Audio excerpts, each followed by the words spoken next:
ನನ್ನ ಮಗಳ ಪರಿಸ್ಥಿತಿ ಹೇಗಾಗಿ ಹೋಗಿದೆ. ಅಂಗೈಲಿಟ್ಟು ಸಾಕಿದ್ನಲ್ಲ ಮಗಳೇ ನಿನ್ನ.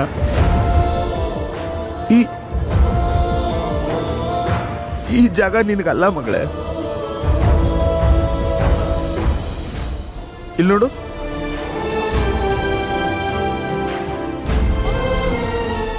ನಾನಿವತ್ತು ನಿನ್ನ ನನ್ನ ಮನೆಗೆ ವಾಪಸ್ ಕರ್ಕೊಂಡು ಹೋಗಿ ಬಂದಿದ್ದೀನಿ.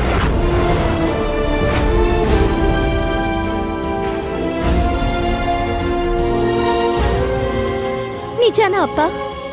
ಹಾ, ಒಂದು ಸಲ ನನ್ನ ಹತ್ರ ಕ್ಷಮೆ ಕೇಳ್ಬಿಡು. ನನ್ನ ಹತ್ರ ಕ್ಷಮೆ ಕೇಳಿ ನನ್ನ ಜೊತೆ ವಾಪಸ್ ಬಂದ್ಬಿಡು.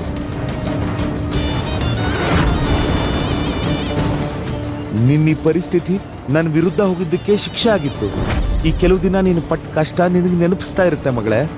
ಈ ಗುಲಾಬ್ ಹವೇಲಿಯಲ್ಲಿರೋ ಪ್ರತಿಯೊಬ್ಬರ ಜೀವನದ ಪ್ರತಿ ನಿರ್ಧಾರನೂ ಈ ಗುಲಾಬ್ ಸಿಂಗ್ಗೆ ತಗೊಳ್ಳೋದು ಅಂತ.